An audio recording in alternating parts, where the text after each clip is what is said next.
Tahun ke-13 terjadi lonjakan. Jumlah jamaah dari Yasrib, 73 orang laki-laki dan 2 orang perempuan. Secara sembunyi-sembunyi, Muhammad SAW menghubungi pimpinan kelompok tersebut dan bersepakat untuk bertemu di Aqobah pada malam hari, 2 hari setelah ibadah haji. Muslim Yasrib berusaha menjaga kerahasiaan pertemuan tersebut di balik kegelapan malam. Ketika mereka sampai di Aqobah, para laki-laki dan perempuan menaiki gunung menunggu kedatangan Rasulullah SAW. Rasulullah SAW datang bersama pamannya, Abbas bin Abdul Muthalib, yang ketika itu masih memeluk agama kaumnya, namun ingin menghadiri urusan yang tengah diikuti oleh keponakannya. Setelah majelis dipersiapkan, pembicaraan pun dimulai guna mengesahkan perjanjian persekutuan agama dan militer. Yang berbicara pertama kali adalah Al-Abbas bin Abdul Muthalib, paman Rasulullah. Dia berbicara untuk menjelaskan kepada mereka secara gamblang tentang konsekuensi serius yang akan mereka pikul akibat diadakannya persekutuan tersebut. Dia berkata, "Wahai kaum Khazraj, Muhammad berasal dari kami, sebagaimana yang kalian ketahui. Kaum kami yang satu pandangan dengan kami telah melarangnya, padahal dia dibanggakan oleh kaumnya dan dilindungi di negerinya. Tetapi dia justru hanya berpihak kepada kalian dan menjumpai kalian. Jika kalian melihat bahwa kalian dapat memenuhi apa yang kalian ajak kepadanya dan dapat melindunginya dari orang yang menentangnya, maka itu adalah hak kalian, termasuk risiko yang harus ditanggung.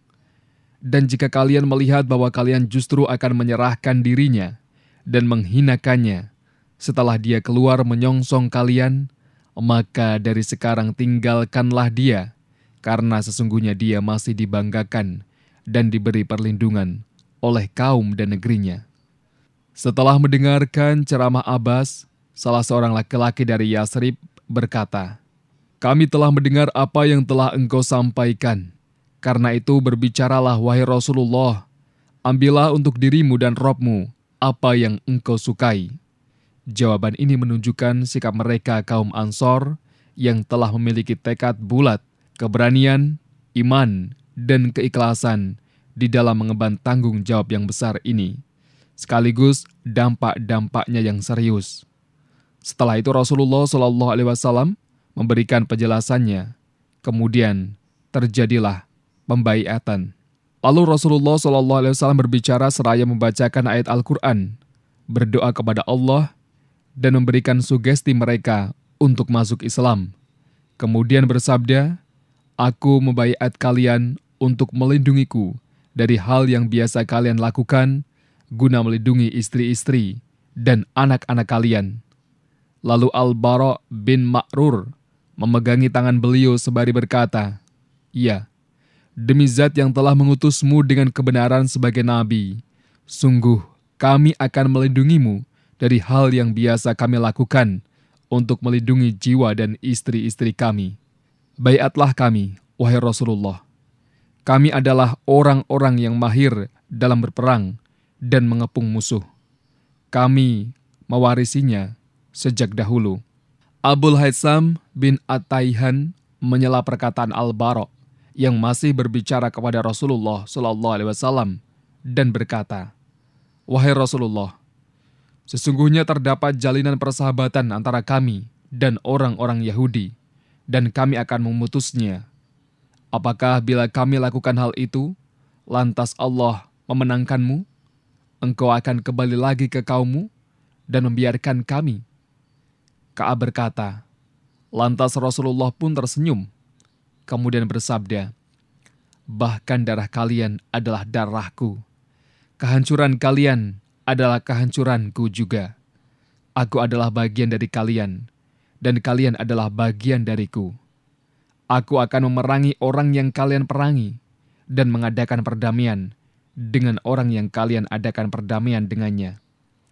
Tatkala mereka berkumpul untuk berbaiat, Al-Abbas bin Ubadah bin Nadlah berkata, "Apakah kalian mengetahui untuk apa kalian berbaiat kepada orang ini?" Mereka menjawab, "Ya."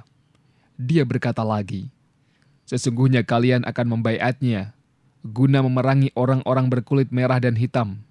Jika kalian nantinya melihat bahwa bila harta kalian musnah karena tertimpa musibah dan para pemuka kalian dibunuh, akan menyerahkannya. Demi Allah, bila kalian lakukan itu, mulai dari sekarang akan menjadi kehinaan bagi kalian di dunia dan akhirat. Dan jika kalian nantinya melihat akan mampu menepati janji apa yang kalian ajak dia kepadanya, sekalipun harta musnah dan para pemuka kalian terbunuh, maka ambillah dia. Sebab demi Allah, hal itu adalah baik buat kalian di dunia dan akhirat. Mereka berkata, kalau begitu kami akan mengambilnya sekalipun harta kami ditimpa musibah dan para pemuka kami terbunuh karenanya. Wahai Rasulullah, apa imbalannya terhadap hal itu bila mana kami dapat menepatinya? Beliau menjawab, surga. Lalu mereka berkata, bentangkan tanganmu. Kemudian beliau membentangkan tangannya, lantas mereka pun membaiatnya. Dalam riwayat Jabir dia berkata, maka kami berdiri untuk membaiatnya. Lalu As'ad bin Zurarah yang merupakan orang paling muda dari 70 peserta tersebut memegang tangan beliau sallallahu alaihi wasallam. Setelah proses baiat selesai, Rasulullah sallallahu alaihi wasallam meminta agar dipilih 12 orang kepala kaum untuk menjadi pemimpin bagi kaum mereka, mengemban tanggung jawab terhadap mereka di dalam melaksanakan poin-poin baiat tersebut. Seketika itu juga pemilihan mereka dilaksanakan dan mereka yang terdiri dari 9 orang dari kalangan suku Khosroj dan 3 orang dari kalangan suku Aus. Setelah pemilihan para pemimpin terpilih tersebut selesai, Nabi Shallallahu Alaihi Wasallam mengambil perjanjian lain terhadap mereka ini sebagai para pemimpin pilihan yang diserahi tanggung jawab. Beliau bersabda kepada mereka, kalian bertanggung jawab terhadap kaum kalian, sebagaimana yang pertanggungjawaban kaum Hawariyin terhadap Isa bin Maryam. Sedangkan aku adalah penanggung jawab bagi kaumku, yakni kaum muslimin. Mereka berkata, ya,